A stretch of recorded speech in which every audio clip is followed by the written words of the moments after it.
السلام علیکم پیارے بچوں. بچوں، آج میں آپ سب کو ایک بہت مزیدار کہانی سنانے والی ہوں.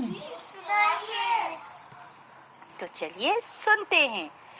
بہت دنوں کی بات ہے، ایک بزرگ تھے. بزرگ سمجھتے ہیں بچوں؟ کسے کہتے ہیں؟ جو تھوڑی زیادہ ایج کے انکل ہوتے ہیں انہیں بزرگ کہتے ہیں. ان کا نام تھا شیخ عبداللہ. شیخ صاحب ایک بار لنکا گئے. ان کے ساتھ 30 آدمی اور تھے. راستہ ان میں سے کسی کو معلوم نہیں تھا. ایک جنگل میں سب بھٹک گئے، مطلب راستہ بھٹک گئے. دن بھر ادھر ادھر وہ پھرتے رہے، بٹ ان کو راستہ نہیں ملا. اب لگی ان کو زوروں کی بھوک. بھوک لگتی ہے نا بچوں؟ وہ جنگل میں کچھ بھی کھانے کو نہیں ملا. سب بھوک کے مارے پریشان ہو گئے. جنگل میں بہت سارے ہاتھی تھے. لوگوں نے ایک بچے کو پکڑا، مطلب لوگوں نے ایک ہاتھی کے بچے کو پکڑا اور اسے ذبح کیا. ذبح سمجھتے ہیں بچوں؟ جسے کاٹ دیتے ہیں. جیسے بقرعید پہ بکرا ذبح کرتے ہیں نا، کاٹتے ہیں، اسی طرح سے انہوں نے ہاتھی کو ذبح کیا اور اس کا گوشت پکانے لگے. شیخ صاحب نے منع کیا، کہا ہاتھی کا گوشت کھانا حرام ہے. پیارے نبی صلی اللہ علیہ وآلہ وسلم نے ہاتھی کا گوشت کھانا منع فرمایا ہے. اور ابھی ہوا ہی کیا ہے؟ ابھی تو صرف ایک ہی دن ہوا ہے. اللہ نے چاہا تو کل پرسوں تک کچھ کھانے کو مل ہی جائے گا. شیخ صاحب کے ساتھی بہت بھوکے تھے.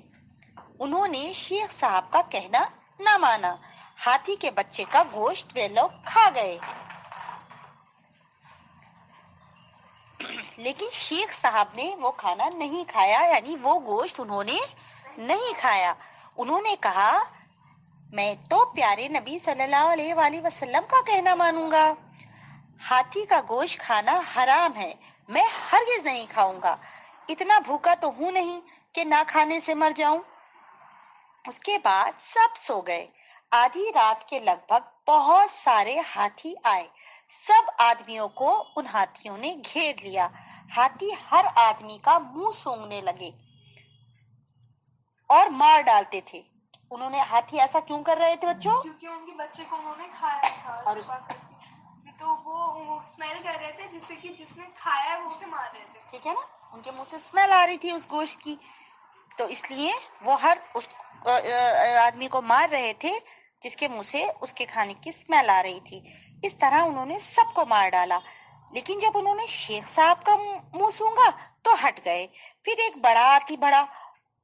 اس نے شیخ کو سوڑ میں لپیٹا، اٹھا کر پیٹھ پر بٹھا لیا. پھر سب چل پڑے، شہر میں آئے. شہر والوں نے جو ہاتھیوں کا غول دیکھا، یعنی اتنے سارے ہاتھیوں کا ایک گروپ آتا دیکھا، تو بڑے گھبرائے. لیکن ہاتھی کسی سے کچھ نہ بولے. بڑے ہاتھی نے شیخ صاحب کو اپنی پیٹھ سے اتارا اور آہستہ سے زمین پر رکھ دیا اور سب چپ چاپ چلے گئے. وہ لوگ جنگل میں راستہ بھٹک گئے تھے نا، تو ہاتھی نے ان کی مدد کی.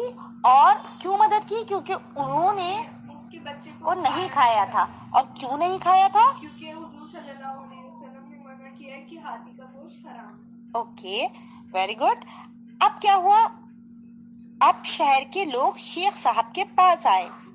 انہوں نے پوری بات حال احوال پوچھا تو شیخ صاحب نے سارا قصہ بتایا جو ان پر بیتا، یعنی آپ بیتی سنائی. سارا حال سن کر شہر والوں نے کہا سچ ہے، جس نے اللہ کے رسول صلی اللہ علیہ وآلہ وسلم کا کہنا مانا اسی کے لیے بھلائی ہے. اور پھر شیخ صاحب کو بڑی خاطر سے رکھا، یعنی بہت ان کی عزت کری، انہیں بہت کچھ اچھے سے کھلایا پلایا اور ان کو بہت اچھے سے رکھا. تو اس کہانی سے ہمیں کیا سبق ملا؟ ہمیں جو اللہ تعالیٰ نے کہا ہے وہی کرنا چاہیے. حالات اگر ٹھیک نہ بھی ہوں تب بھی ہمیں اللہ اور اللہ کے رسول کے حکم کو ہمیشہ آگے رکھنا ہے. ٹھیک ہے بچوں، مزہ آیا آپ لوگ؟